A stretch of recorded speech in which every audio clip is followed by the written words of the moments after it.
Oh wow, seems like things are getting really tense at the U.S. Embassy in Baghdad, Iraq. Oh, hold on. Wait, what? That's Chicago? Why am I not surprised? Welcome back, beautiful and amazing human beings. This is Lukadowski here of WeAreChange.org. And man, oh man, is there some absolutely crazy news happening today, especially here in the United States. And of course, Iraq, where it looks like the U.S. Embassy was just evacuated, and there's some massive civil unrest unfolding there, just like Chicago, and just like many other people expected to be all throughout the United States. As of course, a lot of people are ratcheting up the stakes and creating some very strenuous situations for civil discourse in this country as things are escalating for a big potential conflict here domestically on political lines. Hopefully, we can do our best to avoid it. And we're going to be talking about that, plus a lot more, all on this independent media broadcast, while, of course, CNN talks about Krispy Kreme donuts. Yes, if you ever thought there was a larger agenda to make you fat, stupid, and sick, well, here's the perfect example of that. And in somewhat related news, a woman who's valued at $12 million, who gets adored by the corporate media, wearing one of the latest fashion dresses that cost more than people's rent, came out on national television yet after receiving another award for unknown achievements, lectured everyone about how she is oppressed and how people need to be voting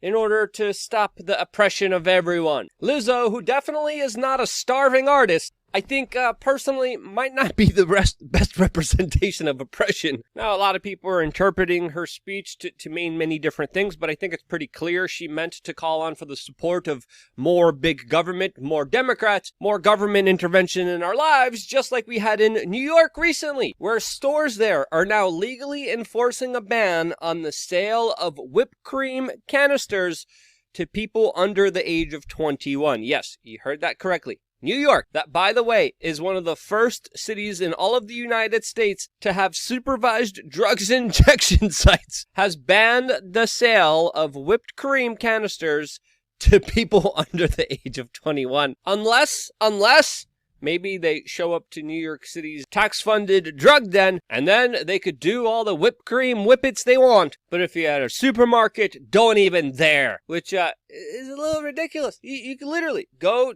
to a tax-funded, city-run office and be like, hey, give me some crack. The government will literally come out, yes, sir, we got your crack right here. But whipped cream? Oh, hell no! Which is a little bit absurd to me. But these are the policies of big governments that have literally, in my opinion, curated a perfect storm situation when it comes to bankrupting and robbing this country of its wealth.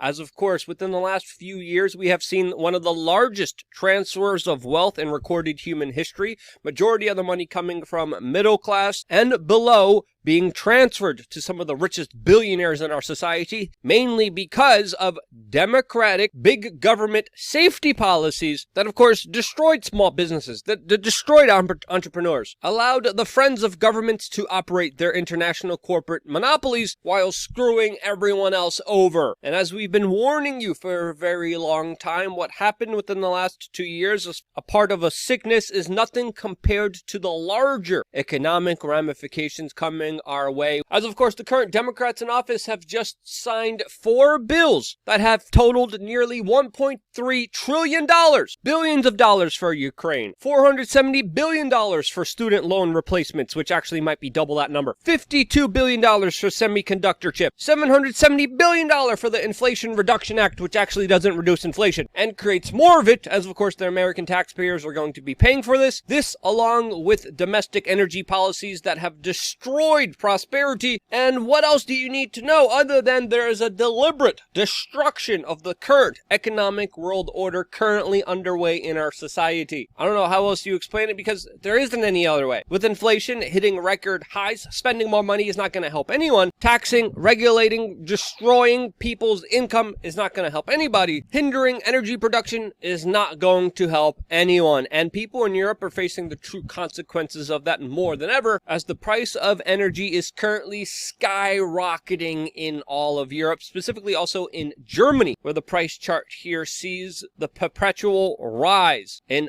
power that the people there will be having to pay for. We've been warning you about the dire consequences coming this winter for Europe for many months now. And in Poland, many people are preparing by, of course, going to the local coal mines, waiting nights and days to stock up on heating fuel. While in Brussels, they're calling for price controls and caps. How's that going to work? Well, it's not. This lady that we just confronted months ago at the Bilderberg meeting, the Belgian energy minister, came out and said that the next 5 to 10 years in Europe will be terrible unless, quote, Europe moves to impose a price cap on runaway gas prices. How will that work? Well, it won't. It's a crazy policy that, of course, the Europeans put themselves in by deliberately pushing on policies that have destroyed domestic energy production, limited their ability to produce energy, and even went as far as to stop nuclear power plants in Europe, all in the name of appeasing